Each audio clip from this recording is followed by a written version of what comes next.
வணக்கம். நான் யாழினி. இந்த காணொளியில் வேள்பாரி அத்தியாயம் 19 மற்றும் 20 கதை சுருக்கத்தை காணலாம். வாருங்கள், கதைக்குள் நுழைவோம்.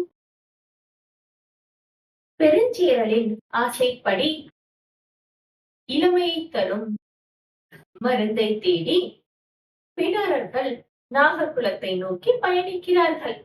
அவர்கள் நாகர்குலத்தை அடைகிறார்கள். பிடாரர்கள் விஷம், பாம்பு, இயற்கை அனைத்தையும் அறிந்தவர்கள். ஆனால் நாகர்களின் அறிவு பிடாரர்களை ஆச்சரியப்படுத்துகிறது. நாகர் தலைவர் விளக்குகிறார், பாம்பு தோல் உரிதல் என்பது ஒரு சாதாரண நிகழ்வு அல்ல.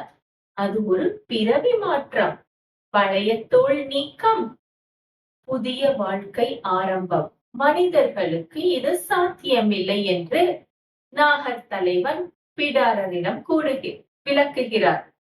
பிடாரன் உணர்கிறான், தன்னுடைய அறிவு மிகவும் குறைவு. ஆனால் நாகர்கள் மிக உயர்ந்த அறிவு கொண்டவர்கள். அன்று இரவு நாக இளைஞர்கள் தங்கள் இணையை தேர்வு செய்கிறார்கள்.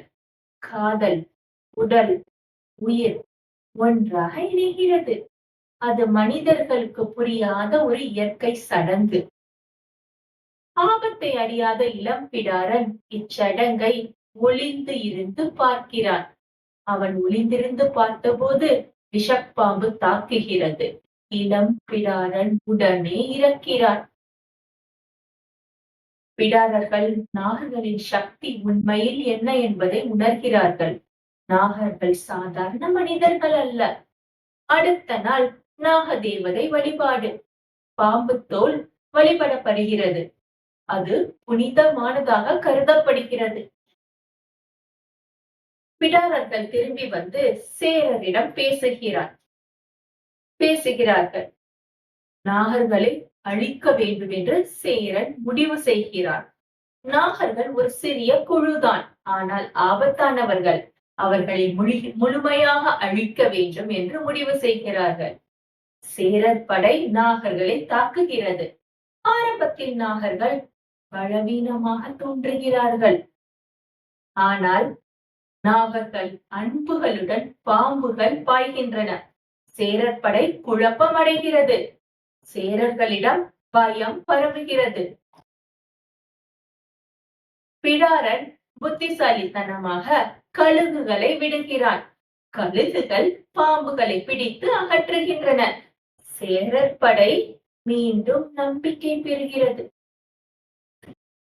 ஆனால் சிறிய விஷ உயிர்கள் சேரர்களை தாக்குகின்றன. காண முடியாத அளவு ஆபத்து. படை ஓடத் தொடங்குகிறது. பிடாரன் விஷம் தாக்கி இறக்கிறான். சேரர் முழு மலைக்கும் தீ வைக்கிறார்.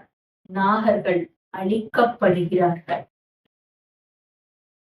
அறிவை அழிக்க முயன்ற மனிதன் தானே அழிகிறான். சேரரும் அழிகிறான். எருக்கு மலை முழுவதும் தீப்பற்றி எரிகிறது. கடும் வெப்பம். இலைகள், மரங்கள், உயிர்கள் அனைத்தும் சாம்பலாகின்றன. நாகர்களுக்கு கூட தப்பிக்க முடியாத நிலை. பல நாகர்கள் தீயில் அழிகிறார்கள். உயிர் பிழைத்தவர்கள் குகைகளில் ஒளிகிறார்கள். தங்கள் இனமே அழிந்து விட்டதாக நினைக்கிறார்கள். துயரம், அச்சம், இயலாமை. இதனை ஒரு முதிய பெண் பார்க்கிறாள். தீக்குள் ஒரு நாகம் ஊர்ந்து செல்கிறது. நாகம் எரியவில்லை. அது ஒரு சாத்தியமற்ற காட்சி. அவள் அதை கூறிய போது மற்றவர்கள் அவளை நம்பவில்லை. பின்னர் உண்மை தெரிகிறது. தீக்களி என்ற மரச்சாறு. அதை உடலில் பூசினால் தீ எரிக்காது. நாகர்கள் இதனை பயன்படுத்தி தீயை கடக்கிறார்கள். முதிய பெண் தானே இதை சோதிக்க முடிவு செய்கிறார். உடலில் தீக்களி பூசி தீக்குள் செல்கிறார். அனைவரும் பயத்தில் உறைகிறார்கள். அம்முதிய பெண் உயிருடன் வெளிவருகிறாள். தீ அவளை எரிக்கவில்லை. நாகர்கள் ஒரு புதிய உண்மையை கண்டுபிடித்த அதிர்ச்சி மற்றும் வியப்புடன் இருக்கிறார்கள். அந்த மயக்கும் சமயத்தில் நாகர்களின் தொன்மையான மரபுபடி கொற்றவை கூத்தில் துணங்கை ஆட்டம் தொடங்குகிறது. புதிதாக இணைந்த தம்பதிகள் ஒருவரின் சுவாசத்தில் மற்றொருவர் கரைந்து உடல்கள் மெதுவாக ஒன்றோடொன்று சாய்ந்து நெருங்குகின்றன. கண்கள் பேச, வார்த்தைகள் தேவையில்லை. அந்த இணைப்பு ஒரு சாதாரண அணைப்பு அல்ல, அது மனங்களின் கலைவையாகிறது. அன்பின் வெப்பம் அவர்கள் உடல்களில் பரவ, அவர்கள் ஒன்றாக கைகோர்த்து எரியும் நெருப்பை நோக்கி முன்னேறுகின்றனர். தீயின் சுடர் அவர்களை தழுவும் தருணத்தில் கூட அவர்கள் பின்னோக்கி பார்க்கவில்லை. அந்த நெருப்புக்குள் நுழையும் அந்த நொடியில் பயம் கரைந்து காதல் மட்டுமே உயிர் பெறுகிறது. அந்த எரியும் அக்னிக்குள் அவர்கள் ஒருவருக்கொருவர் தழுவிக்கொண்டு தலை மாலை அணிந்து தங்கள் இணைப்பை உலகுக்கும் தெய்வத்துக்கும் சாட்சியாக அறிவிக்கிறார்கள். தலை மாலை சடங்கு தொடங்குகிறது. இளைஞர்கள் இணையாக தீக்குள் செல்கின்றனர். அது காதல், துணிவு, உடல் உயிர் இணை.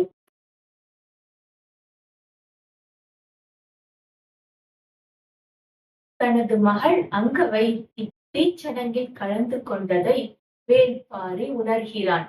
ஒரு தந்தையாக பெருமை, பயம், குழப்பம்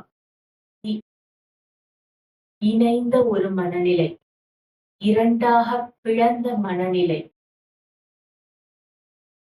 சேரர் படை தீ வைத்ததால் வந்த அழிவு, பல நாகர்கள் உயிரிழக்கிறார்கள், மீதமுள்ளவர்கள் புதிய வாழ்க்கை தொடங்குகிறார்கள். அழிவு, மாற்றம்.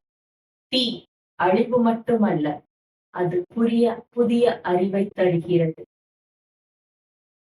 இந்த கதை சுருக்கம் உங்களுக்கு பிடித்திருந்தால் யாழினியின் குரலில் சேனலை சப்ஸ்கிரைப் செய்து என்னோடு இணைந்திருங்கள். நன்றி.